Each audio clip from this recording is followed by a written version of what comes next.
Welcome to another episode of Systematic Geekology. This is a space where we seek to create and cultivate healthy conversations between those things we geek out on and the philosophical and theological questions that often arise out of our fandoms. Like, what does it mean to be human? What makes a hero? What makes a villain? How do the stories and narratives we geek out on shape how we live in the world? We are your priest to the geeks. We aren't all ordained, but we see ourselves as mediators at the intersection of geek culture and going deeper in our faith. We don't always have to agree, but we do respect each other, and we see everyone as a beloved child of God. Everyone geeks out on something, so come geek out with us and enjoy the show.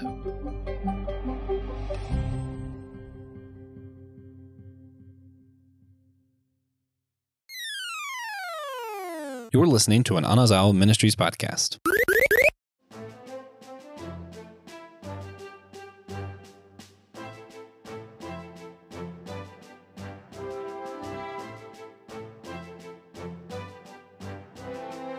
What makes someone or something a god? Or in the words of critical religious theorist and future pirate king Monkey D. Luffy, what good is a god who can't save his people? On this episode of Systematic Geekology, we are going to dig into these questions as we explore deity structures and religions in the world of One Piece. This podcast is part of our 2024 annual themes of religion in our fandoms, where we take a look at the role and portrayal of religions in some of our favorite series. So we'd love for you to leave this podcast with more questions and answers, and to continue to have these conversations with all of those fandoms that you love. And if you want to think more about this theme, we'll have a link in our comment section below. Here with me this evening, by way of introduction, are TJ and Elizabeth. And I am your host, James. And how we doing, y'all? How's life going for you? Pretty good. I have baked about 400 out of 700 cookies this week, so halfway there. A little over half. And I haven't had to work that much this week, so better than that. Opposite ends of the spectrum. Not many people, Elizabeth, have a 700 cookie week. I mean, it's the week before Valentine's Day. You gotta show your love some sugar. This is true. I've been very Luffy-like in my attention towards Valentine's Day this year, which is not a good sign in my first year of marriage, where I haven't even contemplated Valentine's Day. Have you made reservations yet? You should go do that. You should do that. Well, Valentine's Day this year is on Ash Wednesday for us of the liturgical end of the spectrum. So we have a hot date to remember our mortality while we get our Ash in church. Yeah, but as long as you don't eat meat on Friday, you're good. This is true. No, I think we're going to do something. We'll figure it out. Do you actually get the ashes on your forehead? I don't do all that. Yeah, we do that. Mm-hmm. Yep. Wow. Take a selfie and send it to us. Okay. Yeah, we need to do a Systematic Geekology liturgical calendar. Do it. Oh, man. So what's everyone been geeking out on lately? Anything going on for you? I've been rewatching Psycho-Pass because it's just a great anime to have. English dub is not too bad in the background while I'm baking all these cookies. So I'm enjoying that ride. Yeah, I do. I love the world of Psycho-Pass. It's so cool. It's like Minority Report, but an anime if you haven't seen that movie. That's how I got my husband to watch it with me. Yeah. I've been reading Freyrin Beyond Journey's End because like the anime is this season current. And instead of taking the time to watch it, I was like, I'll just read it. I'll catch up in the manga. And it's so good. It's fantastic. It really is. Nice. I haven't heard of this one. My wife has been on a deep dive of like the Throne of Glass novel series, Sarah J. Maas, all of those, like that world. She's just been like so deep. This month, I decided to relive my childhood and play through the Jak and Daxter games. And it's been a fun ride. You could not make some of those jokes that they made in the early 2000s in those games today. No. Daxter would 1000% be canceled. So get to know what you're getting into. If you're listening to us this far, we ask give us a rate and review if you like what you hear tonight. And we thank, as always, our supporters who subscribe to our Patreon and who are along for the ride with us. I'm going to shout out Ethan Overcash tonight. I know Ethan is a faithful listener, and I actually had a work meeting today earlier with Ethan's wife, Cassie. So, Ethan, if you're out there listening, Cassie's great, and you know that already. So, we're going to turn towards our main topic here. So, deity structures and religions in One Piece. This is one of those topics I feel like, just because of the length of One Piece, we could probably do a whole series on this as well. So we'll probably leave here wanting to talk more. But this is part of our annual theme this year. And so just thinking about the way religion is portrayed and talked about in some of our favorite series. For me, I want to do a PhD dissertation on this topic one day. I think religion has sneakily been a part of One Piece all along, or at least since the Skypiea arc. In particular, I think we're gonna talk about that a little bit later. But I'm a pastor. We're all people of faith in some way, shape, or form here at Systematic Geekology. So anytime I hear religion in a series, my ears start to perk up and I start to think about it a little bit more. So I think no one knows the end of One Piece besides Oda and his assistants at this point, but I think the series is poised to say something really impactful, I think, about religion by the end of by its end. So that's why I care about this, and why I think we all should perk up a little bit when we hear religion talked about in One Piece. If you don't know the world of One Piece, it revolves around one Monkey D. Luffy, who is a boy in his late teenage years, who has the aspiration to become the king of the pirates, and sets out on a journey to recruit crewmates and travel across this world to reach the final island in the Grand Line and claim a treasure of unsurpassing worth called the One Piece. Personally, I don't know about y'all, I'm hoping the One Piece isn't just the journey. I'm hoping there's something at the end. But I would be very upset if there is no One Piece. Oda said that. Not. Yeah. Oda said there's going to be something at the end. Yeah. So, he said there is treasure at Laftail. Yeah. There had better be. So this podcast, this episode's probably going to get into some spoilers. I don't know, Elizabeth and TJ, where are y'all at in One Piece in the timeline? Are you caught up? I'm caught up mostly to the anime, but I mean I know all the spoilers. You know all the spoilers. Okay, so we're definitely probably going to talk about Luffy and Luffy's Devil Fruit and Luffy's final form, or current final form, this evening. You never know what's gonna be out there. So if you want to keep that to yourself, just beware. So DJ, Elizabeth, when you think about religion in One Piece, what's the first thing that comes to your mind? What pops in your head? I first think of that area where the Holy Land is, where all the descendants of I can't even remember how they're the holy people, but they're literally riding slaves and whatnot, and are referred to themselves as gods. Yep. Yeah, the heavenly dragons at Marijois. Yeah, that was it. Recently for me, and I don't know who knows this, but when the topic comes up, I'm thinking about Kuma. Yeah. I think that's, if you're current with the anime, or not the anime, excuse me, with the manga right now, Kuma definitely comes to mind. And even, all along, right, since we were introduced to the character of Kuma in Thriller Bark, he showed up holding a Bible. Yeah. Had a cross on it. Says, I think it says the Holy Gospel or something like that on it. And he's a natural character, I think, that comes to mind when you think about religion. Doesn't Mihawk also wear a cross? And his sword is kind of like a cross? Yeah. Mihawk didn't come first to mind for me here, but I think definitely, yeah. But when you said cross, I automatically was like, oh yeah. Yeah. See, thinking his name is Yoru. Yeah, when we think cross in One Piece, now I can't stop seeing Zoro in the full body cast in Wano. Oh no. They're just carrying him around. I thought you were gonna mention Ace's white beard tattoo across his back, and I was gonna counter by saying, yeah, he's really holy. It's always too soon. If only Pang was making donuts instead of cookies. I could. You could. So what do we?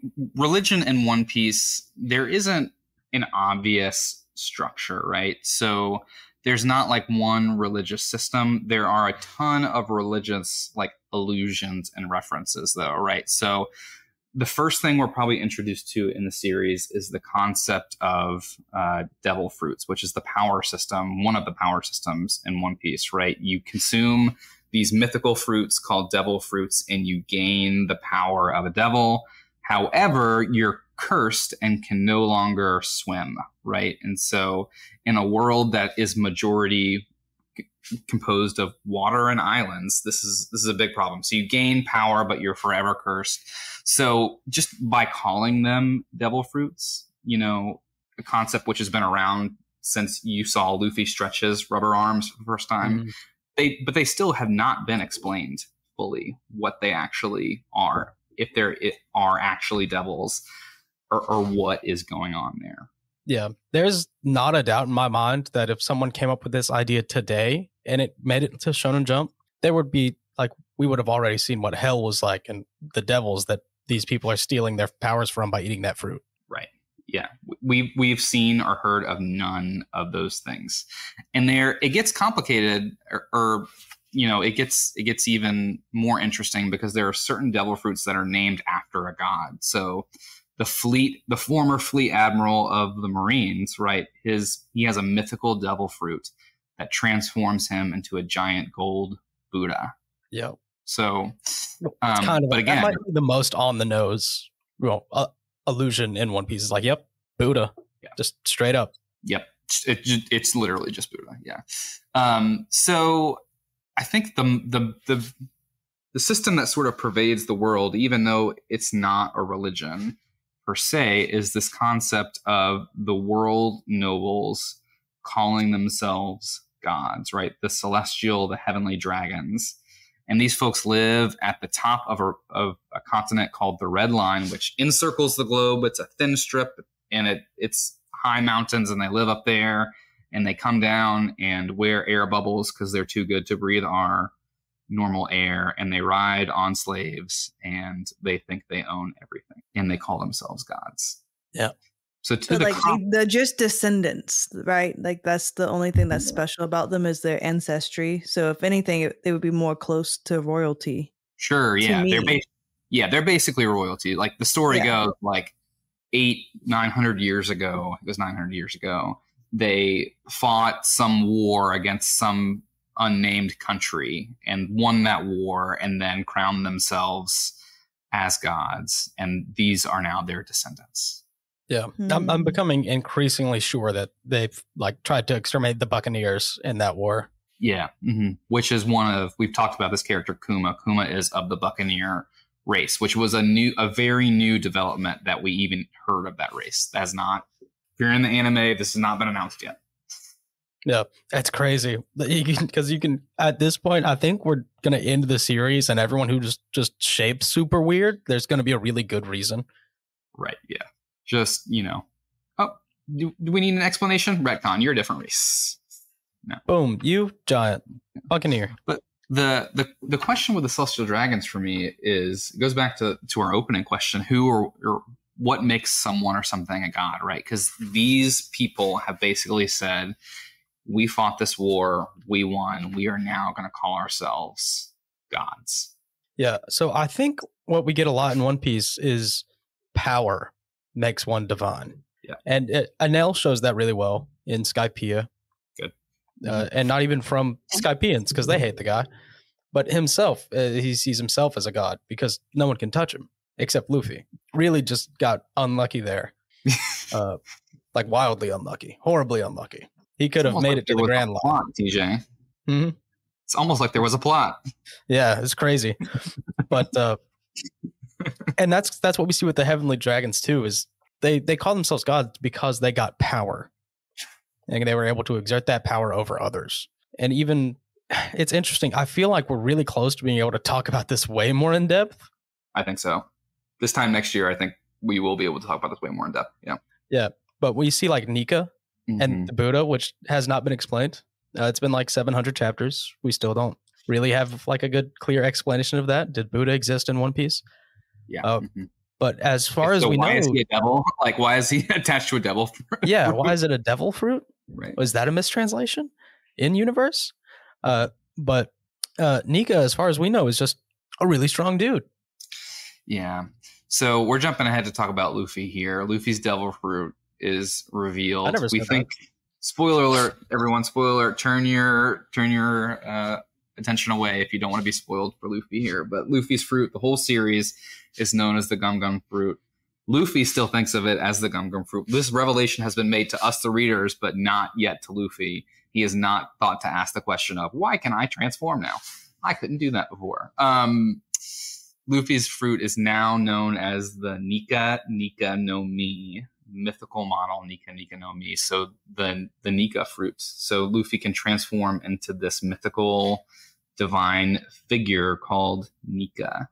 And there's all sorts of, so for me, when Oda makes a religious allusion in One Piece, he usually does the backstory. So we could talk about how Zoro is based on Ashura, which is a religious figure in the Hinduism religion. The title Nika struck me because it's an ancient liturgical title for Jesus. So on liturgical pyramids in churches, I sometimes have seen the word Nika, and it's actually, I'll share my screen here, just a quick Google search here. I guess we're not sharing screens for this recording. Sorry. Tune in to when we do this on YouTube. But Nika is a abbreviation in Greek for Jesus Christ conquers. Nika. So this is an ancient sort of title that Christians have thought about for Jesus. So even in the figure of Luffy having this devil fruit, some Christian allusions are going on, and folks have connected the idea of Joy Boy as well. Another name for Luffy's fruit, the person who had it last was Joy Boy, to a figure in the West African sort of religious pantheon who was brought over by slaves into the Caribbean. And so this figure of Joy Boy has been known in some sort of Creole religions in the Caribbean as well. So interesting, because when Oda does his research into pirates and piracy, he names characters after actual real life pirates all the time, Blackbeard being the example, right? He does deep dives. And so I think all of this is probably somehow connected. Yeah. Shout out X Drake. That's my great granddad. For real? Yeah. That's awesome. Dude. Yeah. He made it into One Piece and as a dinosaur. Even cooler. Yeah. Pretty sweet. Did those genes pass down to you? Yeah. Yeah. I can't show you, obviously. Too bad. Do we know what's going on with X Drake? Did he make it out of Wano? I think it's unclear. We haven't seen him since. It's unclear, but no one actually dies in One Piece, so yeah, he's probably alive, like being tortured by sword or something. He's probably good. Unless you're Ace, though. Ace died. Yeah, Ace died. His whole fruit got distributed and everything. Yeah. Rest in peace. We've had just enough deaths to learn that devil fruits kind of just reappear somewhere else. Yeah. Where their user dies. Right. Almost like reincarnation. This actually leads me into my next topic that I wanted to bring up. The infamous will of D in One Piece. So Luffy, the main character's name is Monkey D. Luffy. And we encounter these characters all over One Piece that share this middle initial of D. It's not been explained fully. There's been some hints.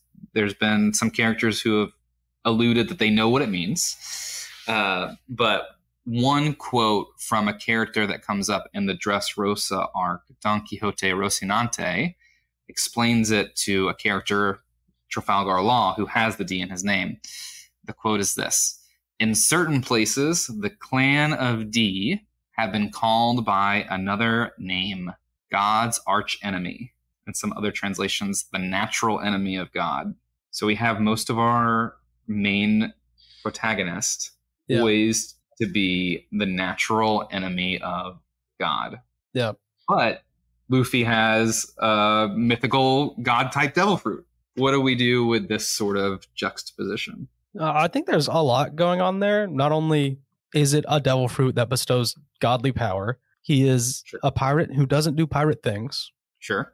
He is the enemy of God, as the Gorosei see it, because they think they are God. And it's just layer after layer of this isn't what it's supposed to be. And, that kid has the will of D. We should really kill him. So as natural enemy of God, I think they're doing exactly what they're supposed to be. But I think the Heavenly Dragons wrote that description. Oh, for sure. Right. Again, going back to what you brought up, the Heavenly Dragons make themselves gods based on their power, right? Mm-hmm. They want to do whatever they can to reinforce their power, which means like putting a big target on their enemies' back and keeping other people down, no matter what. And that's certainly how they have operated in the world of One Piece. I think we have another podcast coming up next month on the world government sort of separately, so I don't want to dive in there too much, but definitely a lot to be done. I think that's going to be one of the primarily political episodes is on One Piece and the world government. Yep. That is going to be interesting because, you know what? I'll wait. Did you know Systematic Geekology has a YouTube channel? Now you do. And while you're there, you can see exclusive stuff like our comic book catch-up series, Manga Mustard, Drinks with Tejas, the companion series to our annual theme. You can go Friday Night Frights with me, where I go through cryptozoology, ufology, and more. You can also go to see Spidey Swing Bys, where I'm doing every chronological appearance by release of Spider-Man from Amazing Fantasy 15 all the way to the modern age. You can also find exclusive shorts on YouTube there, as well as other bonuses for extra episodes that we do that don't end up on the podcast proper. So I want to see you over there on YouTube. So I'm guessing since they refer to themselves as God, and then because you don't really ever you hear devil fruits, but no one is really like referred to as almost like a satanic figure that comes to mind. Yeah. Which one? I think not like a true satanic. Yeah, I think the most satanic figure we've seen so far actually goes by Saint. So, yeah, the irony in One Piece is just so thick. There's so many layers of it. So yeah, because you don't have angel fruit. There's a devil fruit. Where's an angel fruit? Imagine it's just angel fruits now. That would be so cute. Get little wings. One Piece becomes a magical girl series. Oh my gosh! Wow. Spin-off. Plot twist. 2 pieces of magical girl series. Yeah. Oh gosh. Yeah. We've only seen one of the Gorosei, the 5 elder stars, who are sort of sit at the pinnacle of the world and rule from the shadows, the world government. We've only seen one of their devil fruits. It's in the most recent or current arc of One Piece, but it is truly terrifying to behold. I don't think it's been named yet, but it certainly looks like, we've called these powers and these fruits devil fruits the whole series, and not many of them have actually been what you would think of when you would think of a devil. This guy, when he transformed, like, oh yeah, this guy is literally just crawled out of hell. Yeah, no thanks. Absolutely not. I think this and like the jacket fruit, those are the 2 most demonic ones so far. Oh no, the jacket fruit. That is clearly ungodly. That should not exist. You should not be able to unzip yourself and wear someone else. Absolutely not. That's not. It's just the human centipede. What are you talking about? Real life. Whoa! Real life. Now we are in hell.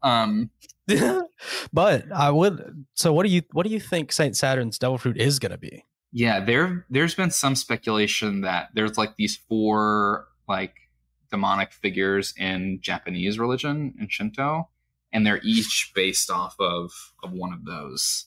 But that's not been confirmed because they all also have like the Gorosei have all been named now, and they all have the names of Roman gods. Like, so Saturn is the Roman god of something or other. I can't remember. Yeah.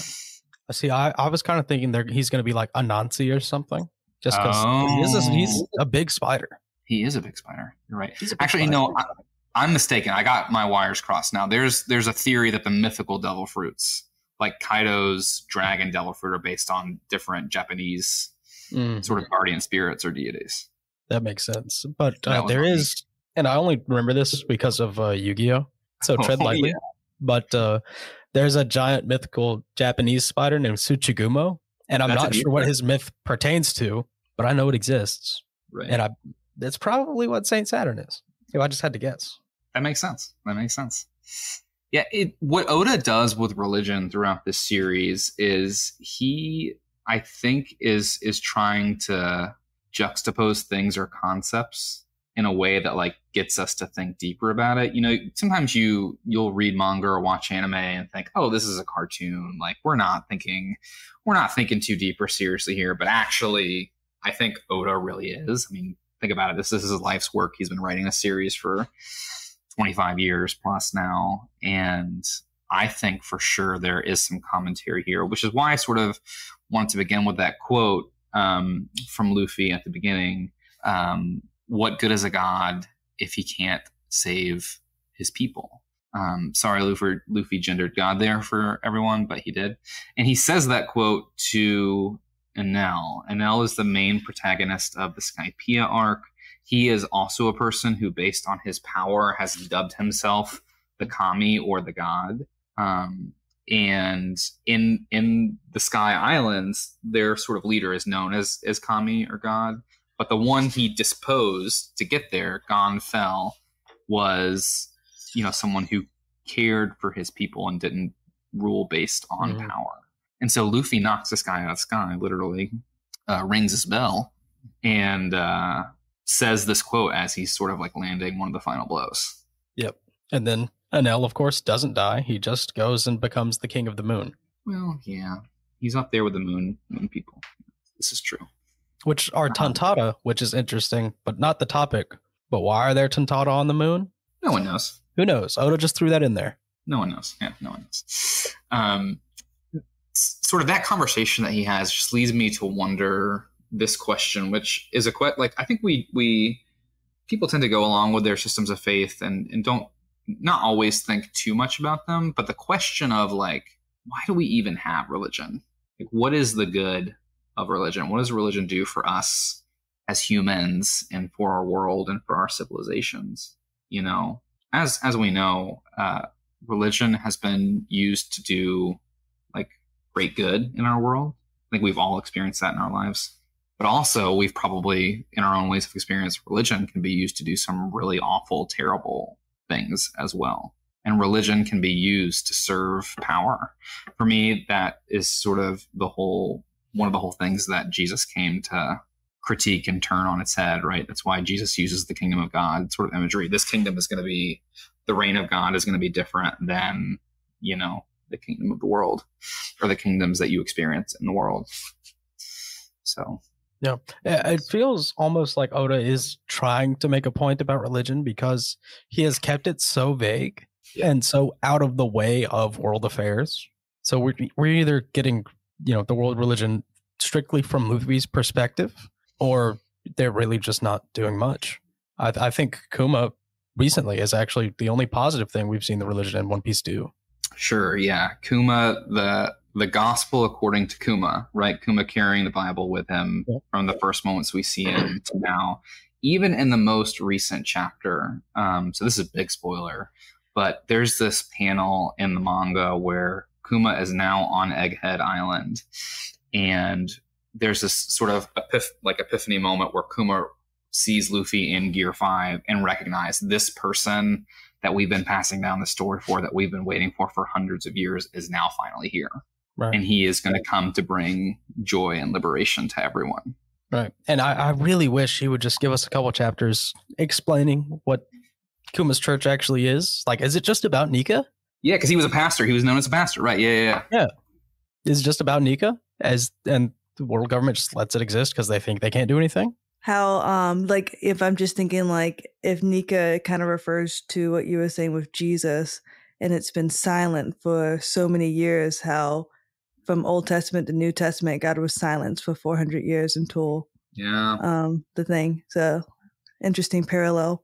And you could go even deeper there, because like when Jesus showed up on the scene, like this Messiah type figure, like Joy Boy is for Kuma and the Buccaneers in this religion, sort of a Messiah type figure that they've been waiting for. But when Jesus showed up on the scene, right, he like turned all of these messianic expectations upside down. Like he came in riding a donkey and not a war horse. And like in a similar vein, like Luffy, the Joy Boy figure, is like super powerful, right?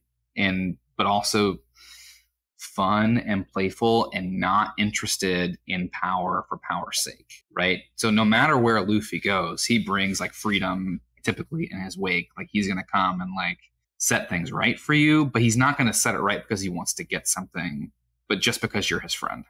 Yeah. And now, knowing now that Nika is, Jesus Christ conquers all, or conquers Rome specifically, whatever you said, which is pretty Look much it up, back there. But that makes a lot of sense, because that's what Luffy's goal is, really. He's trying to conquer the world government because they're mistreating the world. Sure. Yeah. But he's not going about it like systematically, though. He's not like, he's just trying to get to the end of the Grand Line and claim the treasure. He's trying to, like, I think Luffy is really trying to like live life to the fullest. Like it's all about freedom and adventure for him. He wants to be free of everything. One of my favorite scenes in One Piece is when they're on Fishman Island and like Luffy and Zoro are arguing about like not wanting to be a hero, because then they have to share their food and drink with everyone else. Like they want to live life to the fullest for themselves, and just in so doing, like that seems wherever they go to make life better for everyone else. Yep. And worse for the world government. Sure. Which right. I feel like if they would just leave him alone, he would be out of their hair in no time. He would get to Laugh Tale and then probably do nothing. Why are you trying to ruin this for everyone else, world government? Yeah. But sometimes, I mean, it's good to compare religion with that too, right? The more sort of extremist like factions of religion, whether that's Christianity or any other religion, I think has those like sectors where extremism comes in and they want to control the narrative and they want to control the power and all of that sort of stuff as well, end up causing a lot of hurt. And they're willing to go to ends that, like, sometimes I look at Christian extremists, right? Without getting too political, we'll save that for a primarily political podcast. But I look at Christians who could be considered extremists by some, and I read the gospel alongside some of what I see. And I see this both on the political left and the political right wings of Christianity, by the way. And I'm just like, but I thought this was supposed to be about loving people. Yeah. And it makes me sad. And there's for Luffy being Joy Boy, being Nika, the sun god, we haven't even said that he's the sun god specifically, bringing light right to people. There's sort of an effortlessness about it. Like it's not necessarily, the way I interpret Luffy is there's not necessarily a mission for Luffy to do it. He just does it. Yeah. It's just automatic and spontaneous. And it makes sense. Sun God, Nika, Jesus, son of God. How many crew members does he have right now? Let's count. Is it 12? Oh, Is it 12? If it's 12 by the end, I'm going to lose my absolute. TJ, count. Oh, It's so 10 right now. technically, It's 10. technically, it's a couple thousand. Okay, technically. Well, I mean, but think about it. Jesus ended up having many followers. But disciples, like personal crewmates? Yeah, personal crewmate. Yeah, right now there are 11 of them. So he has 10. But Luffy's the 11th, right? Yeah, Yeah, Luffy's the okay. 11th, right? Because it's So Luffy, we'll Zoro, Robin, Sanji, Jinbei, Frankie, Chopper, Brooke. Yeah. No, there's 10. Luffy's the 10th, but 10, yeah. technically, if we want to count Vivi, No, I don't count BB. Yeah. who is Soon, also though. revealed, by the way, in the series to have the initial of D in her name. Spoiler there. As you should. But But yeah, I count the people like on the ship who's like doing life with them. Yeah. so So 9 besides, I think. yeah, we thought the thing is though, like a lot of people think that's going to be like the Zodiac kind of thing, and Yeah, they're only going to be 12 of them. right. So we'll see. But like this is so we focus a lot of our conversation on Christianity here, which is I think where we're all coming from personally. But like Buddhism and Hinduism allusions in One Piece are also very strong. I'm not as equipped to talk about those traditions, Right. for sure, but I mean, they did the whole like offering prayers after someone died, so but they never say like who they're offering prayers to, but that's a very, like you're almost like praying for their soul, like to go on. That's a very like Japanese thing to do. For sure. Yeah. And in One Piece there is some sort of notion of an afterlife, right? Because Big Mom has the soul fruit and can like rip people's souls out and bestow souls onto other things and bring them to life. We have zombies in the series, there's a lot to dig into here. Yeah. But I think just bringing us back to the question of what good is religion, or what good's a God if God can't save his people, right? Like the good of religion is not for any one person to hold all to their own, right? Like religion, I think one of the critiques One Piece wants to make, that Oda wants to make in One Piece, is that religion shouldn't be about power, but religion should be about like bringing life and freedom to everyone. And when religion doesn't do that, it's probably sick, like in some ways, like it's probably ill in some ways, which I think all like religious reformers, this is a very general blanket statement, but all religious reformers sort of bring that same message of sometimes when we don't check ourselves, like power. You wreck yourselves. Sorry. Yeah, you wreck yourselves. Yeah, power can corrupt religion. Mm-hmm. So Luffy is Martin Luther. No. But have you seen that TikTok with the little girl? With the little girl's like, "What you learn about in school today?" She's like, "Martin Luther King." It's like, "And what did he do?" And the little girl's like, "He died for our sins." Have y'all seen that TikTok? That's hilarious TikTok. That had I'll me rolling. send it to you. I'm gonna lie about that. I played it for all my classes for MLK Day. I was like, "All right, guys, here you go." Oh no. Oh no. So, but one thing, was she talking about Luffy? Now is my question. That little girl? No, jokes. I would like to think. Mm-hmm. Why not? Any final thoughts we want to say about religion and One Piece before we end our time together this evening? No, because since we've obviously see like there's so many nations in One Piece that's represented, like island per island, and it kind of just represents so many cultures, and we've talked about this in like previous episodes. So I enjoy the fact that there's not one religion or anything made up, because it like no one's gonna believe what you believe, but like it gives to the more whimsical of the adventure and meeting new people of One Piece. Like if they just had this one like deity or one god or one like culty thing, I think it would just kind of make the storyline less fun whenever religion is brought in. I mean, think about it. There's not really that many good Christian shows. Did you know in The Chosen season 4, Jesus comes back? Spoiler. Well, I read my Bible, so I hope none of Chosen is really a spoiler for me. Spoiler. Did you already watch it? No, I haven't watched them. I just read my Bible. Okay. I've heard they're great. People love them. I was like, well, I know they're in theaters. I was like, dang, you already went to theaters and watched season 4? Committed. No. Now, as someone who has watched season 1 through 3 of Chosen, I feel like it's very well done. Yeah, I've heard incredible things. Yeah, but I'm not. I just saw the ad for season 4 and I was like, oh, I know what happens. Right. Spoiler. Man, it'd be so funny if it just got big on Twitter for no reason. Just start spoiling people what the Bible says. I'm not gonna lie. I feel it disturbing that I am physically attracted to Jesus and Chosen, and that's all I'm gonna say about that. Does not make me feel good. The Bible says he wasn't good to look at, or whatever. Yeah. He should be 4'6" and ugly. Oh no, that's what the Bible says. Our Lord TJ. That is what the Bible says. This Chosen is Thomas Aquinas endorsed poison. Ooh, Thomas Aquinas endorsed poison. Yikes. Well, we've just offended all our Catholic friends out there, so... Sorry, guys. Sorry. I said on my show, too. Sorry, y'all. Fair enough. Okay, so we're going to head towards wrapping up, but we do have an extra question that we're going to stay on for the end. So if you haven't subscribed to our Patreon and you're curious to know if our hosts tonight could have any of the God Devil fruits and why, you can subscribe to our Patreon and learn the answer to that burning question. So as we head out tonight, what are some other recommendations? Do you have any other things you all want to recommend or commend to our listeners this evening? I really do recommend checking out Freyrin Beyond Journey's End. It's super interesting about like basically what the end of after a D&D campaign would be like, because in D&D you've got a couple of people who are just human and they're going to die in like 70 years. But me personally, I've had 3 characters who are actually immortal and will just live forever unless they get killed. And it shows kind of what the that's opposite like. of living forever is dying. Well, yeah, but immortal is not invulnerable. Come on, grow up. Oh my gosh, sorry. So Freyrin kind of shows what that's like because she's a party of heroes, save the world. She's an elf.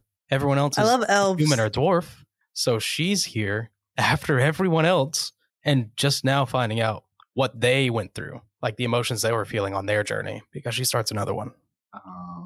I wonder, like, do elves, do they have therapy? Definitely not. Like, what kind of processing do you have to do to live forever? Anyways, I think they just bawl. They just think it out for a couple hundred years. That's nothing to them. Self-processing. They're like, I was like, this is just but a vapor in my lifespan. It's fine. It will be over soon. This perspective. Elves have different perspective. This is true. This is true. I have recently watched, they did an anime adaptation of the work that Eiichiro Oda, creator of One Piece, did before One Piece. It's on Netflix. It's called Monsters.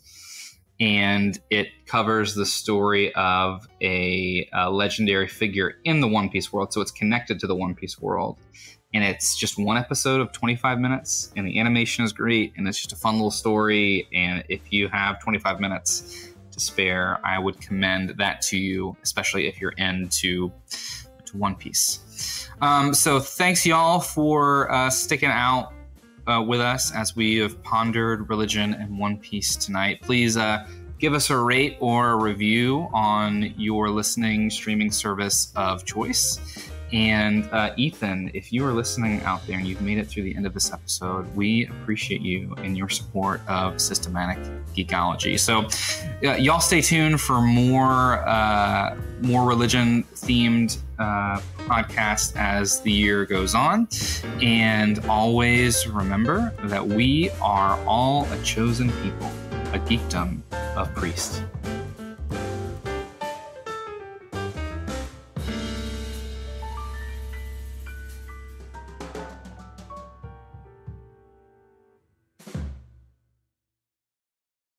Be sure to check out other Anazal Ministry Podcast AMP Network shows.